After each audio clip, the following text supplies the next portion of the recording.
Welcome to Metanoia Mon Amour, a cycle of meetings created by Nicholas Scott Thompson, my human clone. Throughout this series, and while touching on passages from his eponymous book, we will explore different contemporary and ancient themes, thus paying tribute to the lost art of conversation. In this episode, Gabriela Occhiena is a true academic super mutant. She has 7 degrees. She is the president of an NGO with private nature reserves, teaches at several universities, eats healthy, doesn't watch TV, and paints wonderful pictures.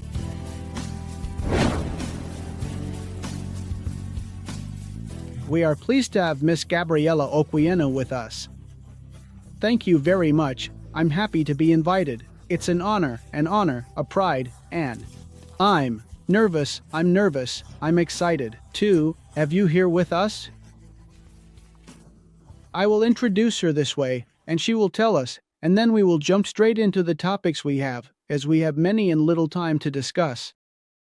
An hour with Gaby is nothing. Gabriela, when we reunite, because I have known her for a long time, but we just reconnected, tells me, I have 7 degrees. I have 7 degrees. I know, it's overwhelming, but let's see, if there were 2 or 3, this wouldn't be happening, but she has 7. Guys, so, tell us, Gaby, give them a little guidance. No, I'm basically a curious person, I would say, right? I really enjoy learning and teaching, both of them. It's like the reason for my existence, basically. So I have some degrees that are related to education, others to health, and others to the environment. Well, I mean, could we define the humanities? My strong suit exactly. Straight. Yes, I am currently on a scholarship, pursuing a postgraduate degree at San Andres University in social organization management because I am presiding over an environmental NGO called Generate Eco. Generate Eco. Exactly. Yes. Speaking of spreading, right. Yes. And also about integrating, tell us a little bit, if you want, to warm up and get to know you a bit more. Tell us about this NGO. What you are up to out there. Then we return to the topic because we want to talk about other things, but to understand. One mentions an NGO and asks, well, what are they trying to achieve? What is the mission of the NGO? Well, if you allow me, let's start with one of the phrases that are in the book, which I believe defines. It greatly influences the perspective that we have or that we want to convey from the NGO. What do you think? Good. Here we have it. From Enrique Sal, who says, we need to talk about issues like global warming and climate change, not as an environmental problem, but as a human health problem. Is this really what it's about? When we can start doing that, we will be able to stop separating humans from the environment and place humans right in the middle of the environment, which is not just native peoples. We all are and must be part of the environment. When I read this, I said, it perfectly integrates our vision. Right. What is this? The power to bring man back to nature is to reconnect, because in reality, we emerged from nature and survive thanks to it. And we are, within the NGO, professionals from different fields, working in an interdisciplinary manner and complementing each other, each from their own expertise, which is also very much reflected in what you convey as an idea of paradigm shift. Of course, this idea of, let's say, integrating disciplines, integrating knowledge, integrating life experiences, and capitalizing on that combination. We come from hyper-specialization. We still have it, but we are starting to take advantage of it perhaps in a different way. I believe that if we connect them, we can link the puzzle together more effectively. Because I say, if each person sticks to their own branch and their own knowledge, it becomes very sectorized and one does not see the whole. They are left with the tree and do not see the forest. And it seems to me that the idea is a bit like this, to look at reality from different aspects in order to approach it in a more accurate way. And this is a bit of what we try to do from the NGO. What I contribute, let's say, is more of a perspective related to neuroscience and nature. Yes. Because when we think about the history of mankind and all its evolutionary development, from the time we consider the first hominids to the evolutionary stages of Homo sapiens sapiens, we are defined by nature and we are part of nature. Perhaps our current lifestyle, which is artificial and fictitious, makes us forget that a little. But our neurobiology is so intimately connected that it is impressive all the benefits we gain at the physical, emotional, and physiological levels when we connect with nature. Well, Alan Watts, who is quite often quoted there, would say, and I agree, but not to contradict you, that everything is nature. He even says that a barren field after an atomic bomb is also nature. Let's say the fusion that occurs at the center of the sun, the emptiness of space, a native forest. Dazzling, everything is nature now. Maybe here and there I don't want to fall into obviousness, but what you are conveying is this idea that we have disconnected from nature or are distant from it. No, we are nature, and no matter how much we want to enclose or shelter ourselves in these little shoeboxes we have built, we still say, well, what do I know? We have disconnected from the elements and so on. But on the other hand, our ancestors were dying on average before the age of 40 because they were either eaten by a saber-toothed tiger or caught a freezing cold in the cave and had no fire. There is also a kind of dialogue between comfort or security, freedom, the connection with the everything, and the protection of the ego. What am I getting at with this? And I return the floor to you. I wouldn't want to demonize or belittle all the achievements we have made as Homo sapiens sapiens. The other day I learned that sapiens sapiens means knows that it knows, which is why it is double sapiens sapiens, because it knows that it knows. I also wouldn't want to downplay all the advancements.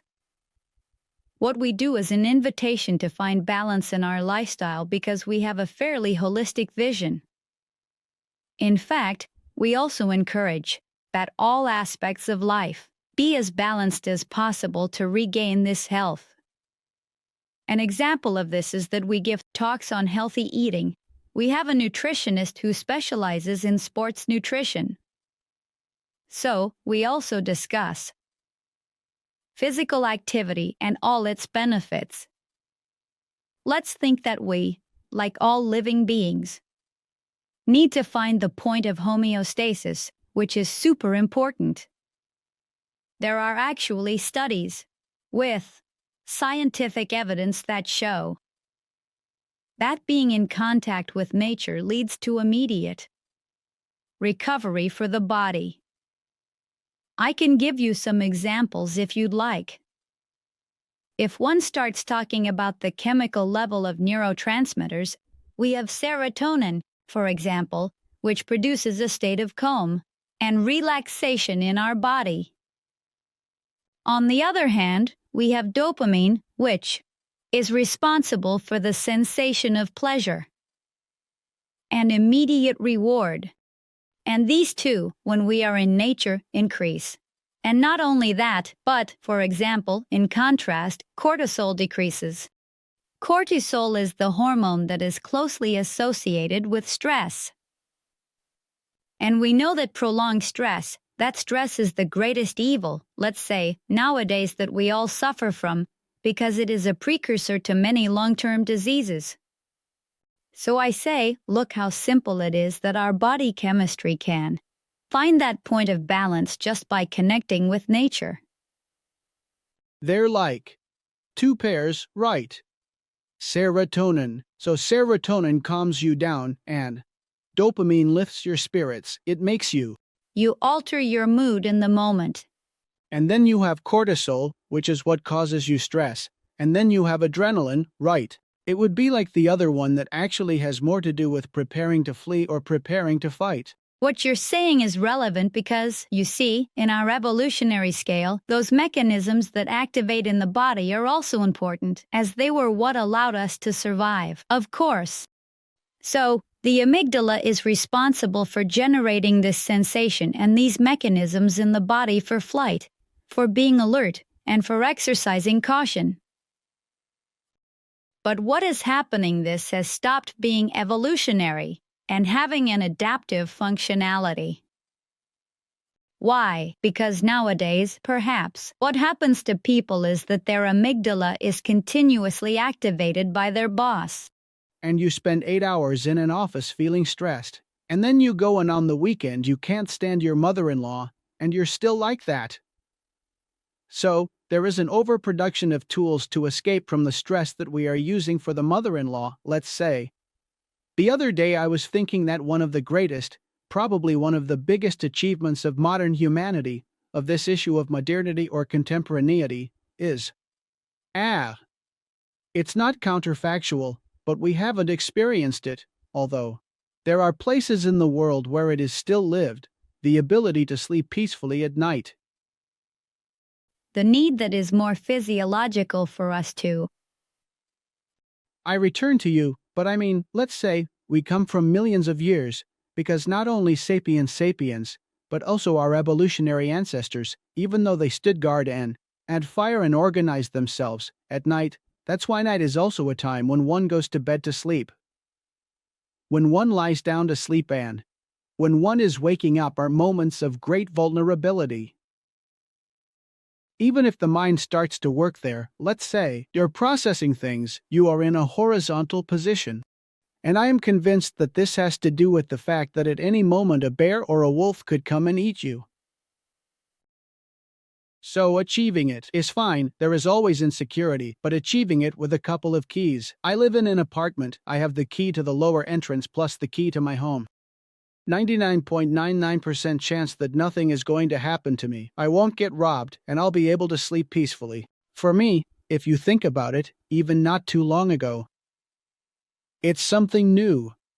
For the human being able to sleep in peace. The king is fine, the pharaoh, but not even that, because they might want to assassinate him, whatever it may be. So, beyond the need, what does us good, the amniostasis, I am referring to much more basic things. Returning to this topic of using cortisol for the mother-in-law, instead of using it for What? But well, I interrupted you. No, but I take this opportunity to mention what you said, part of our holistic view on the importance of rest and related aspects. Because you just mentioned something that is very significant on a cognitive level, right? What is the moment just before sleeping and the moment right after we wake up? The dormitola, right? You mentioned moments of vulnerability. Look, I'm going to change that perspective for you just a little bit. It's the moment when we have the greatest access to what would be, from the perspective of psychology, our unconscious. Well, so these are moments that we need to respect a lot and that we can take advantage of to empower ourselves. I love this. Let's see. One of these examples is everything related to screens, specifically the blue light they emit, which causes overstimulation and so on. It's recommended to avoid them 2 hours before going to sleep. Yes, I know it's difficult these days when we are hyper-connected, but I am sharing from my perspective what is the healthiest. And those moments should also be used for things related to meditation, visualization, and a suitable rest. The same goes for when one wakes up. Starting with a meditation every day really changes your overall mood. You've already gained part of your day, not to mention if you add exercise to that, and if it's in nature, it's even better. Hear me, everything in nature is so much better, of course. It's my battle flag, but I say this has really been scientifically proven. You know that there is a study that compared people who walk for 90 minutes in nature with people who walked for 90 minutes in the cities, using neurological studies. And the impact.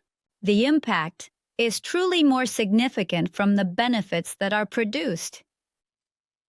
I recently talked a little about the chemical aspect, but for example, in terms of brainwaves, yes, being in nature produces greater alignment with alpha brainwaves, which are related to tranquility and a higher level of mental peace, meditative, and lowers the beta waves, which are generally the waves we have when we are more associated with stress and hyperactivity.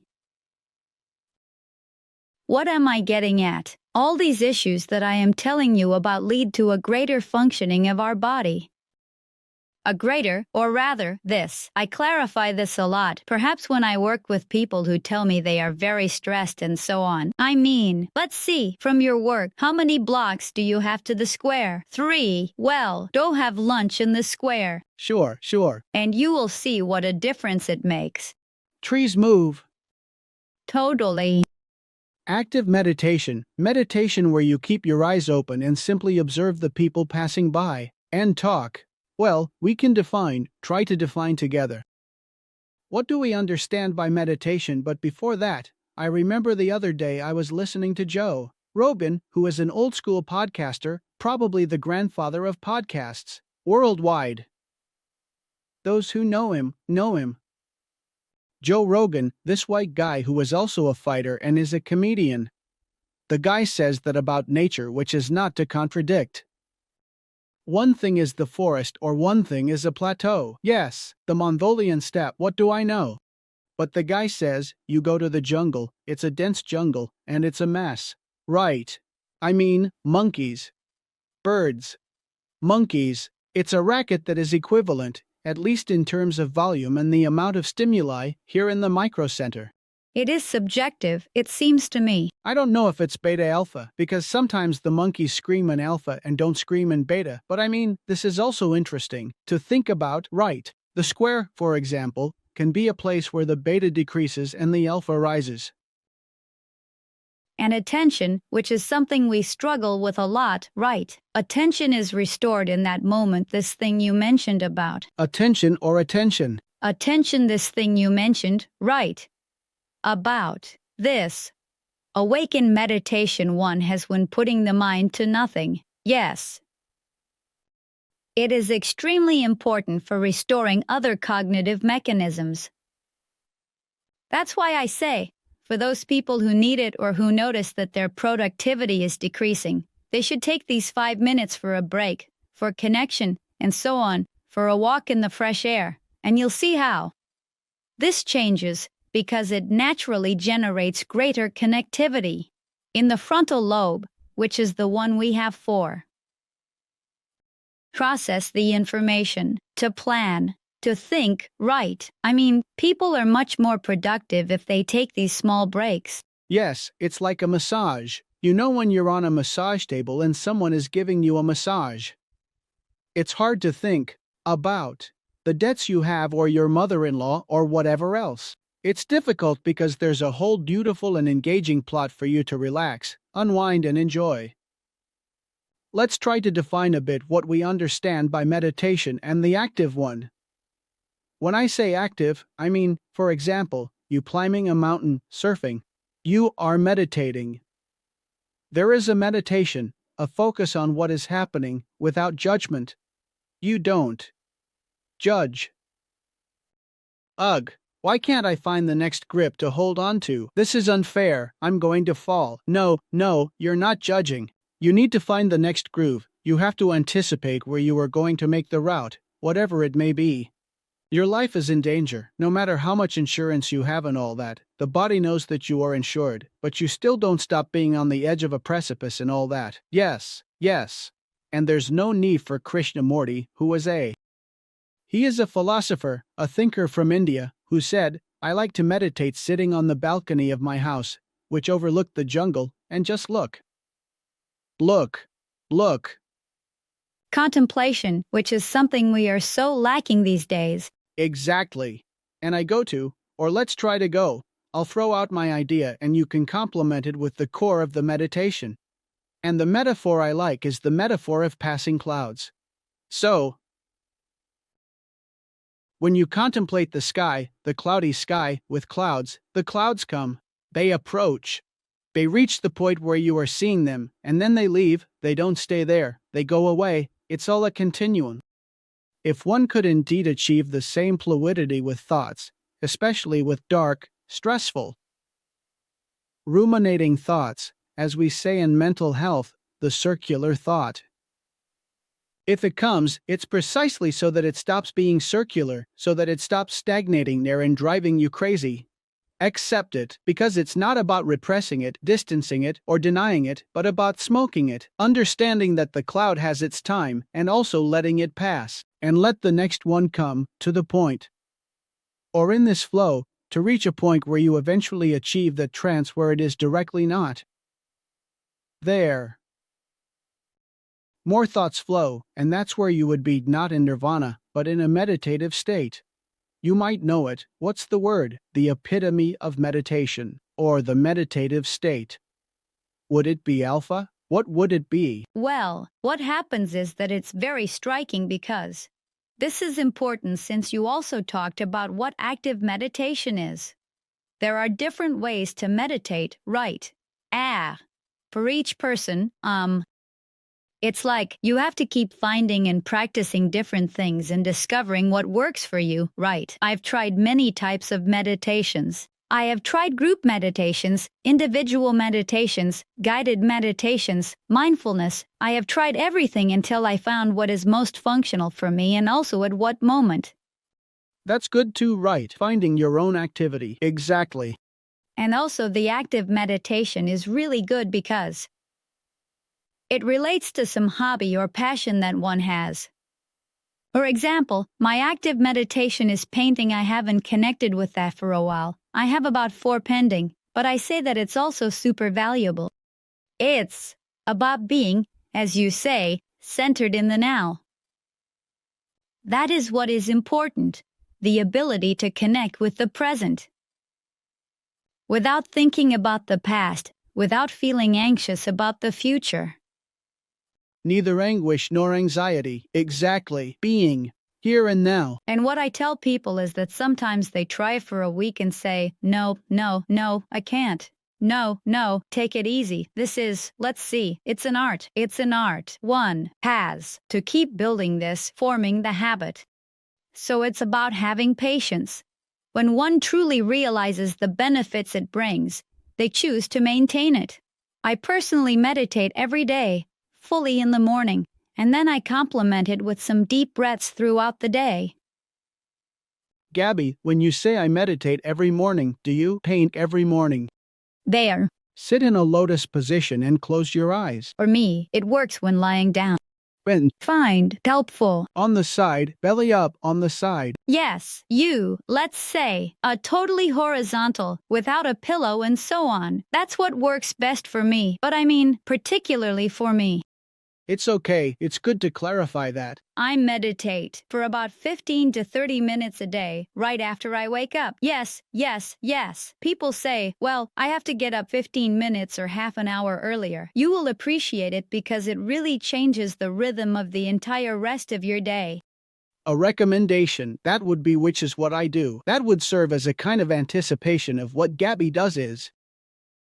Over time, and gradually understanding what it means to meditate, to stop the flow of thoughts or to try to do so without forcing it. I mean, it's something natural. When I go to sleep. And when I am waking up, I almost attempt to meditate every day. Meditating in the sense of waking up and instead of immediately saying, well, now I have this meeting and that I have to do. No. Let's do that when I'm stirring with the little spoon of the first coffee. Let's do that. So now I'm waking up, especially when I'm going to sleep. It's a moment where, once again, it emerges. I like that. We can also play a bit with the dreamlike aspect. The hypnagogic state is that moment where wakefulness meets the unconscious, the dreamlike, and there are even times when both are kind of, I don't know if dialoguing or competing or simply present in the same room, so to speak, which is your mind. And there too, one might say, well, tomorrow, or this, worries. What I did wrong, what I will do wrong tomorrow, too. Cut it out. You can't resolve it. You can't solve it lying in bed. You can't resolve it in that position. What you're doing now is creating the conditions to sleep. Exactly. So, meditate. Meditate in the sense of letting thoughts pass by. You will fall asleep much faster. It's like a sleeping pill. If we achieve it, it's like a sleeping pill. It's like a kind of. I could give you the Alplax or the damn Doraspam, but we are all. Society is addicted to these things. You can do it through meditation. It's like an intermezzo, because it's not that I'm meditating, but, well, yes, what do I know? I don't know. Look, I'll share some experiences so you can see that this can also be experienced at different times. At the school where I am the director, we start each morning with a meditation and breathing exercise at the institutional level. The predisposition that kids have for learning, we are later, within the Prom Eco program. It's incredible. And this, I also teach at the university. Sometimes I apply it at the university before the exams, because you see the faces of the students every day. You get to know them, right? The disfigured faces before the exam. So, guys, we are going to survive this calmly. And we do some breathing techniques and other things more than once, which they later thank me for immensely. They tell me I didn't remember anything no matter how much I had studied, and when you helped me calm down, I recovered. No, I say that's what's important, to have control. But this is important because you said something, right? Okay, well, I am currently very involved with Stoic philosophy. I mean, us who like philosophy and all. And this is what is important and smart for us to know. What things do we need to have control over and practice? And what are the things that are beyond our control and letting them go? Here it is. This is fundamental and also one of the great teachings of Stoic philosophy. Right so. I think this is a way of life that truly changes us. It changes us completely.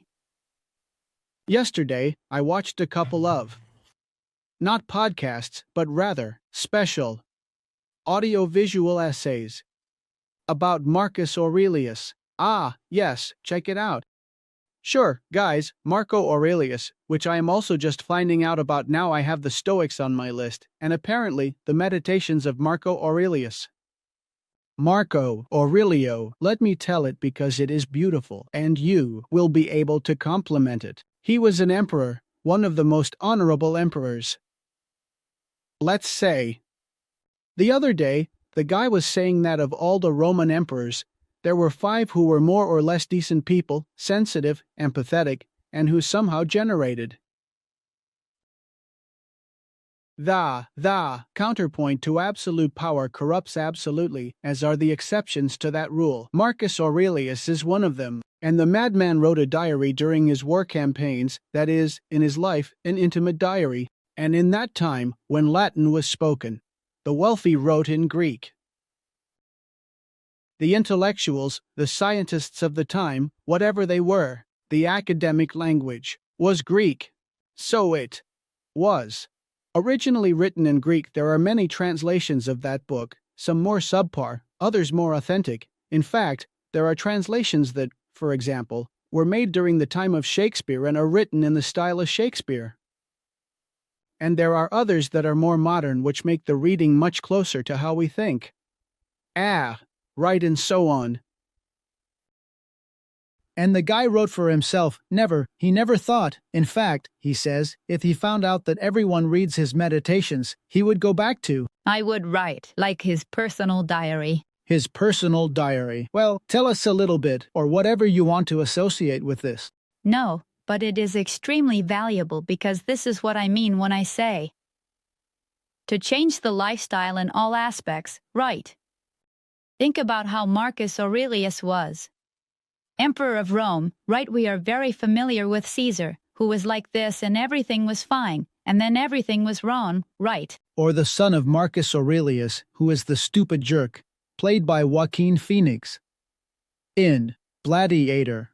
The villain in Gladiator is the son of Marcus Aurelius, which also reflects the typical pattern of the father. It happened to me now with the king of Thailand. I was in Thailand in 2016. He was still alive. The king who died. Yes, very good, very beloved. I was also around there. In fact, we both spent a lot of time in India.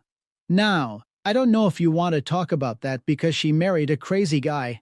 Well, now she's divorced, but let's say there's a fantastic story behind it that I don't know if Gaby will want to talk about, but we both know Thailand. Were you there when the Father King was around? Yes.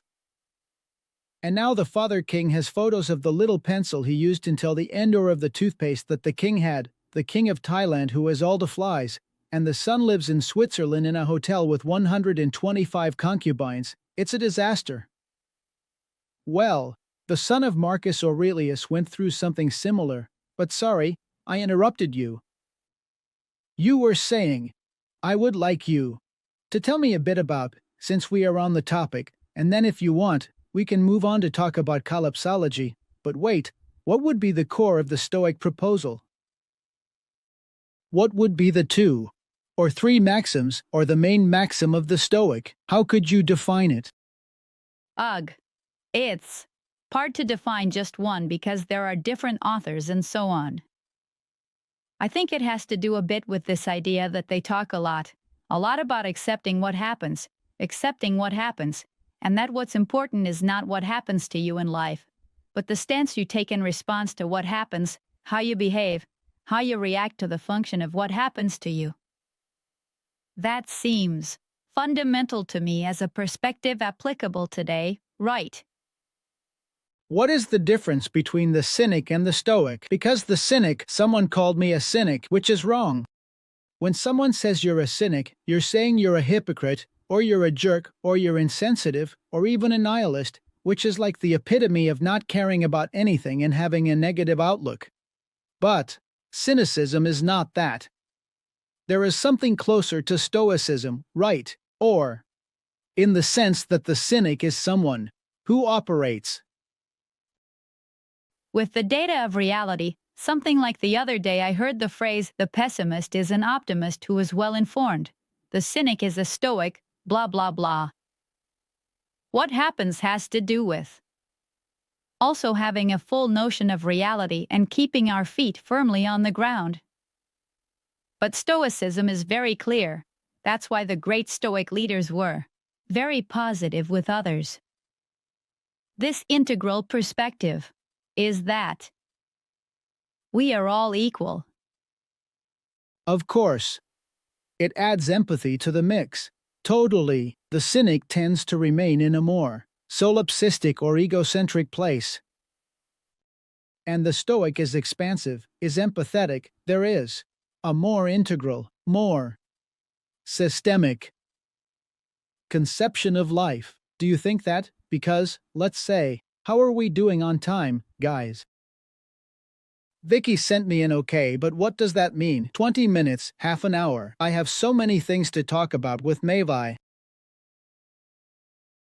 Because I want to talk a little, as well, since we both were in India. Yes, what do we do? Do we demystify a couple of things about India and then move on to collapsology? Or do you want to go straight to the environmental topic and all the issues of? If you want, I had 2 more phrases to discuss with you because, on one hand, I heard this, and I thought it's subjective, right? Obviously, everything is subjective.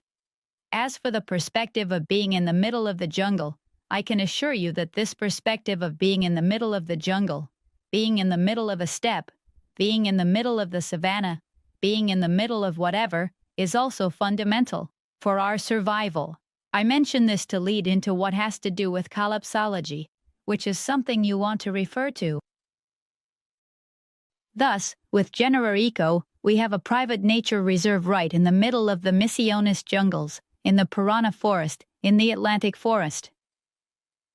So, we believe that it is important for people to understand that it is not only by virtue of how beautiful it is, of its ecosystemic importance, but also of how fundamental it is for our survival that these spaces continue to exist. Beyond the fact that they are also the support of life itself, the living soil is our fucking home. It's not about the little animals being separated. There. We're going to lose the polar bear, which, no, it's not, well, at least ecosystemically, for me. That's enough. Then, the topic of, let's say, how. Would this be about our survival? What do you mean? I mean, about health, about recovering our mental health and that, or something more fundamental. Yes, look, it has to do with something much broader, right? It relates to what is happening to us today with the imbalances we create due to the progress we have made with nature. Okay, right, and all the natural disasters we are seeing, the sudden climate changes, right? No.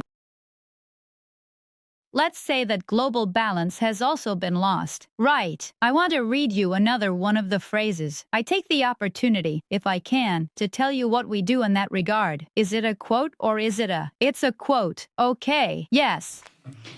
Where it talks a bit about what you propose regarding synthropy. Right.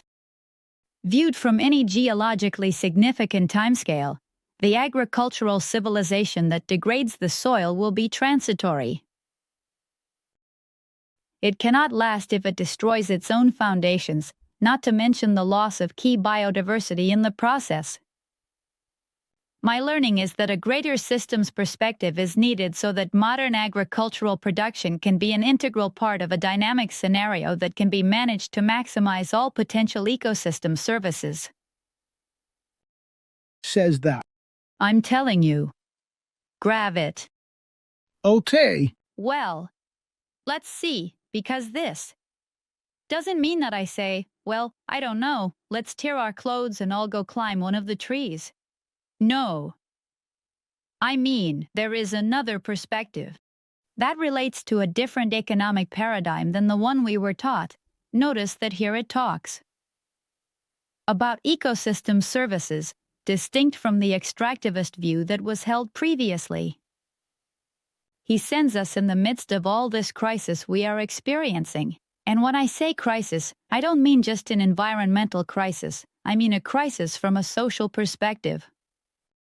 From an economic standpoint, because let's say, the inequality generated by this type of economic system is tremendous. So we, for example, something that we have been doing and are trying to deepen more and more in relation to our technical advice and support to producers, is the transition from traditional agriculture to agroecological and organic agroecology, with a whole perspective. Generative. Regenerative, with a comprehensive perspective where the triple impact economy takes center stage because you support it socially, as we need to see how small producers are struggling in the country. We are not talking about the large ones. Let's define triple impact for those who still need to understand it. It involves generating economic resources and creating benefits in the social aspect. In this regard, we support small producers a lot by training them, providing them with supplies, connecting them, so they can sell, and promoting what they do. Also with indigenous communities, meaning a lot of this respect and wisdom from the ancestors. Aha! And also the environmental benefit, because what relates to regenerative agriculture involves a lot of consideration regarding the need to preserve native forests, for example, or the need to create a bioconnection between crops and the local pollinators. Exactly, we return to systemic thinking, we return to the idea of integrating, and you said preserving, but precisely. Preserve what we have and regenerate the edges, right?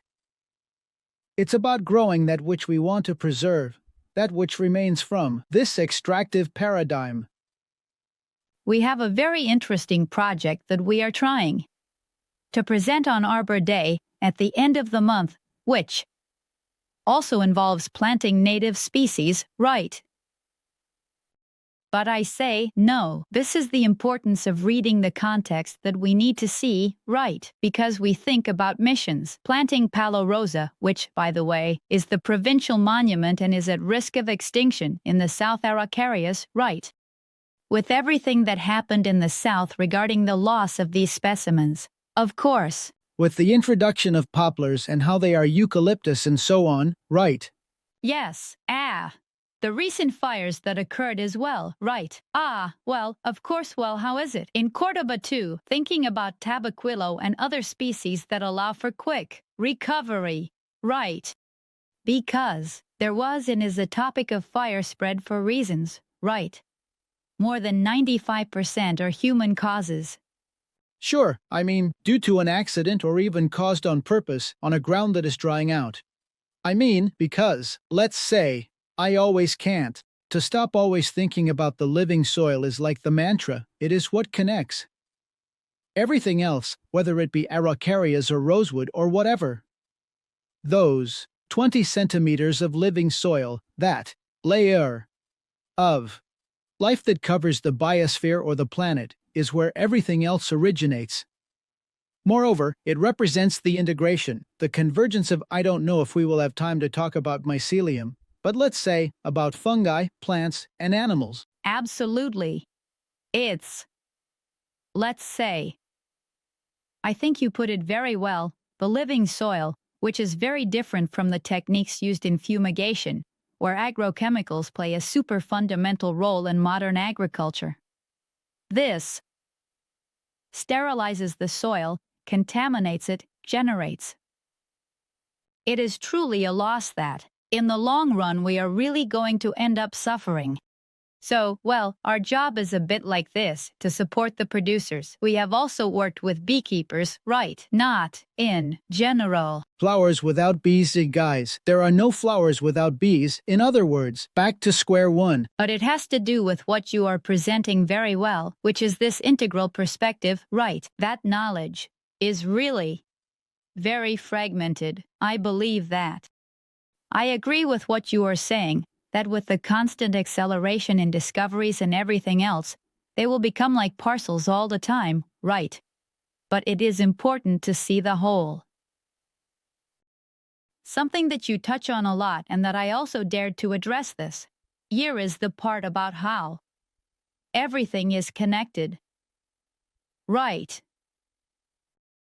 What you're talking about the fractals of sacred geometry and so on, I gave a talk this year because, besides being a director, I often give talks in the courses.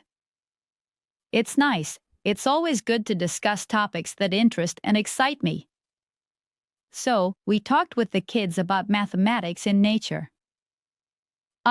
Look. Yes, super interesting. Let's say, does it have to do with this tetractys, the one, community, I mean, the symbolic numbers, come on, tell us a little bit. Well, nature has perfectly timed rhythms. Let's say, like with cycles, but in all organisms centered around mathematics. For example, I talked fully with the kids about shades, which are present from the honeycomb, geometric shades, from the honeycomb of bees, and from what relates to flowers and so on. We talk a little about what has to do with forms, which are the source that gives structure and supports nature. We also talked about Fibonacci, which, they learned, the lady was telling me, but you are going to take it out, you are going to take it out. They ended up calculating it themselves, and they came up with 10 to 15 impressive numbers. You have to motivate them, and they move forward. Right. They are also the rhythms of growth, for example, that we have in the structures of our hands, in the branches that come out of the trees. Let's talk about pi, about phi, the golden measures, the golden ratios. Well, that's what you're saying. I mean, the spiral, the golden spiral. In other words, nature tends, of course, each one tends to the standard. It tends toward the cosmic pattern because this happens in galaxies, it happens in solar systems, it happens on a planetary level, on an ecosystem level, and on a personal level. Then, the golden measure that is repeated in the human body. They just turned on the little light, which means we have 10 minutes left. Ah, great, awesome. I have something to go ahead, but today something else will come out. No, but if you want, I didn't let you that you. No, but it's a pleasure. Please show the camera the highlights of that book, because for an author, guys, for someone who wrote a book, it's like a kind of massage. I don't want to say to the ego. I would prefer to talk about self-esteem or whatever, but well, the truth is that I also have here, these are the quotes by color that I chose for my different guests. Let's see what I have for you. I don't want to stray too much from the topic because it was good and we were connecting it. That, collapsology. Let's go there for a moment because it's a term. Let's see, we were coming from corporate social responsibility. Philanthropy, if you will, where the magnate, I call it the guilt tax, becomes a philanthropist, so he gives back to society after becoming a multimillionaire. By building a couple of hospitals with the leftover money, philanthropy. I'm simplifying and downplaying it a bit, but just to caricature it. It's much more than that, but well, starting from Rockefeller onward. Then you have corporate social responsibility. This is an evolution. It may not be exactly historical, but it's a bit in my head how one concept generated another. Corporate social responsibility is also a tax, a programmatic way to give back to society, from the private sector, part of the profits to dignify society in some way. To recover, or care for the environment, etc.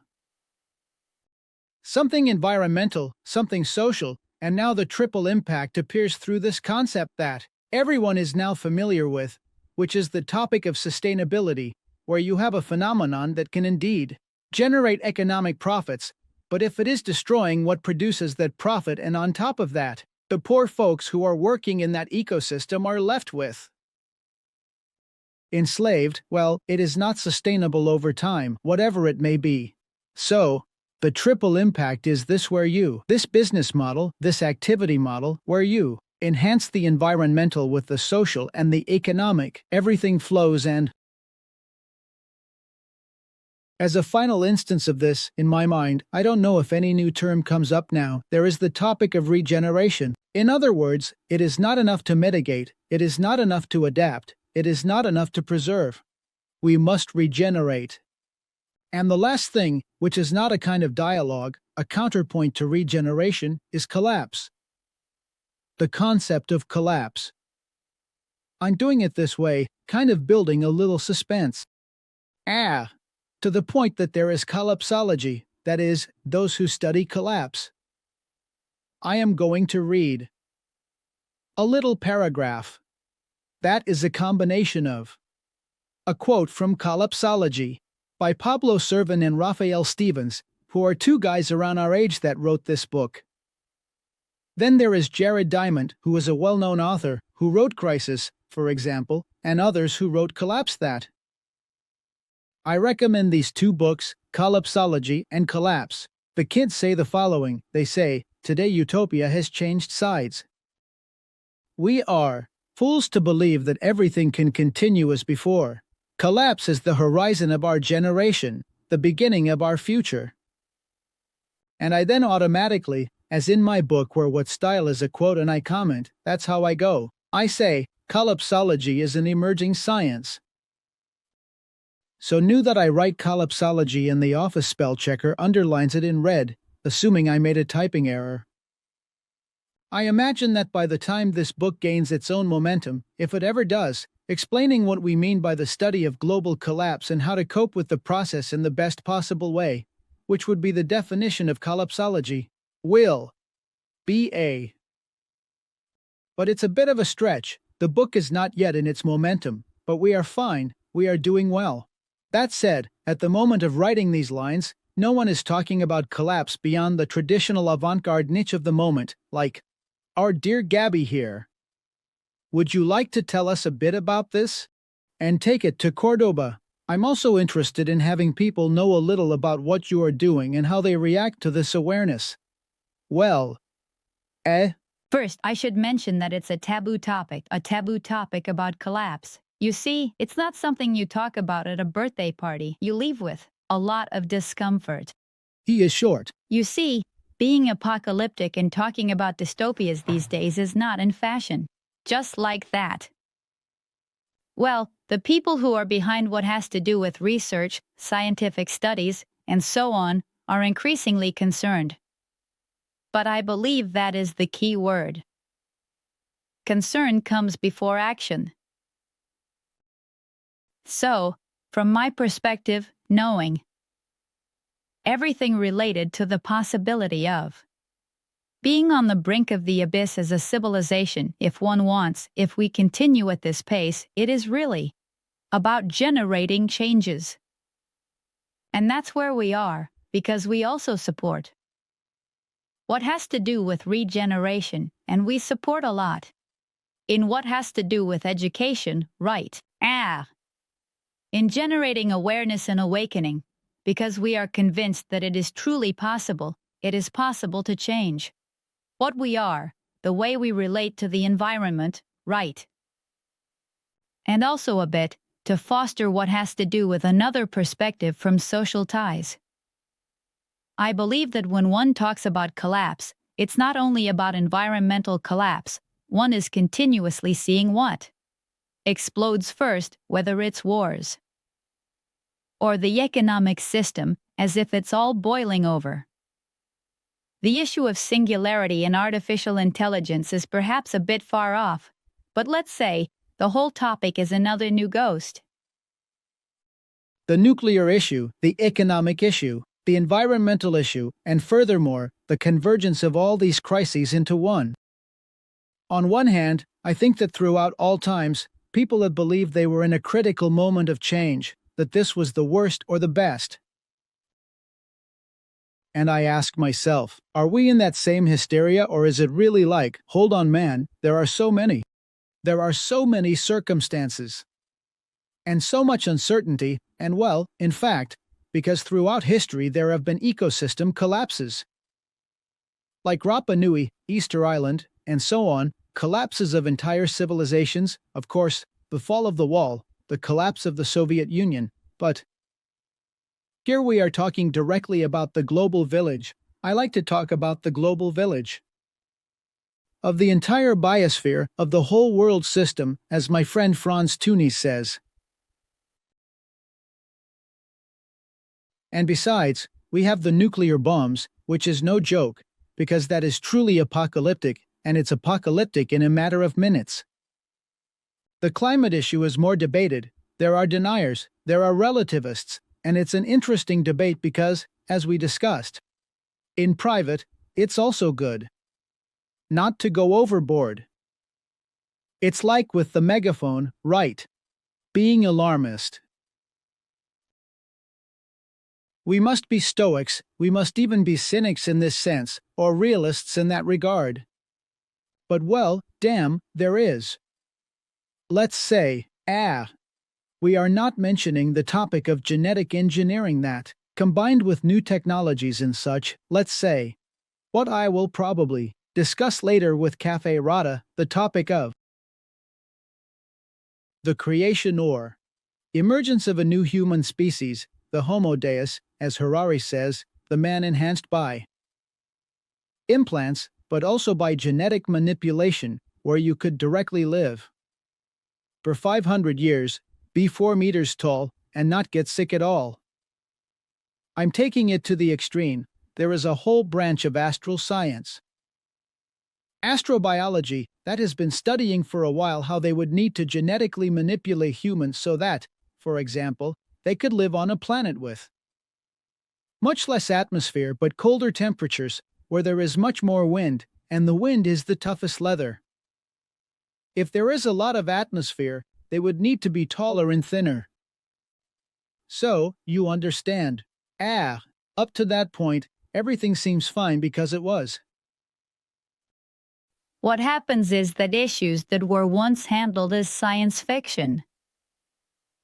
Exactly. Now it's like so. The Marcus Aureliuses, Socrateses, and Buddhas of this beautiful planet can't tell me that we are not living in a truly exceptional time. It is not just another one, and we recreate it because we are living. No, this is my opinion. I believe we are really at a turning point. You and I have a few years left to see what is coming. And well, this collapse situation. Now I estimate we have about 2 to 3 minutes left. I would like to wrap up here, but I don't want to add an optimistic note, let's say, because we are working towards that. You especially. What you share about the NGO is fascinating, and not only that, but also the academic aspect. The commitment to the kids, education. One can be pessimistic or have a collapsological view of life, but that doesn't mean you should lock yourself in a bubble. No, we need to act.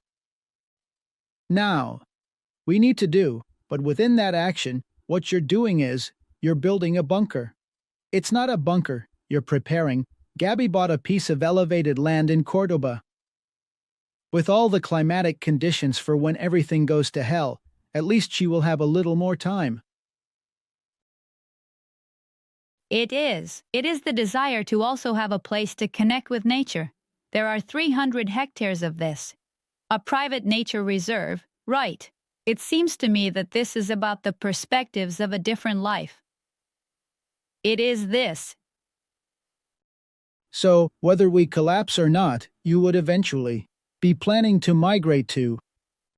Yes, I find it hard to see myself in a fixed place. Well, you travel a lot too. I don't know, I just find it difficult to think of myself here, there, in specific places, but I do see it as a little corner.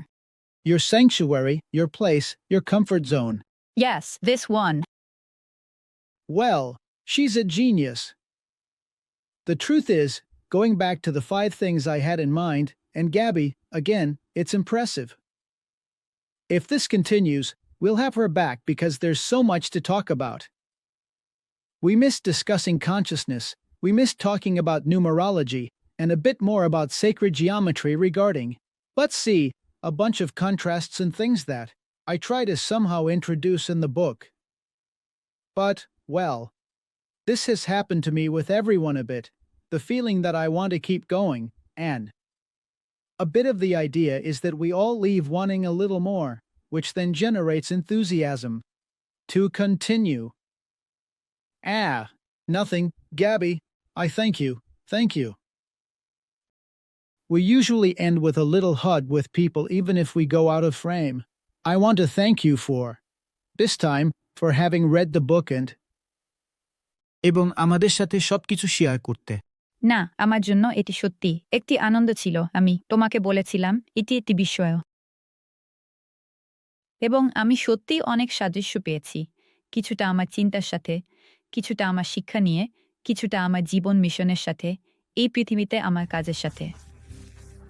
তাই আমি খুব খুশি। এবং আমাকে এই পাশে আমন্ত্রণ জানিয়েছেন। ভালো, একটি চুম্বন এখানেই শেষ করি। এটি ছিল মেটানোইয়া মন আমুর একীকরণের যুগ। এই চক্র সম্পর্কে আরও জানতে এবং যা আসছে তা জানার জন্য সাবস্ক্রাইব করুন এবং ঘন্টায় চাপ দিন। নমস্কার, চিয়ার্স এবং শুভকামনা।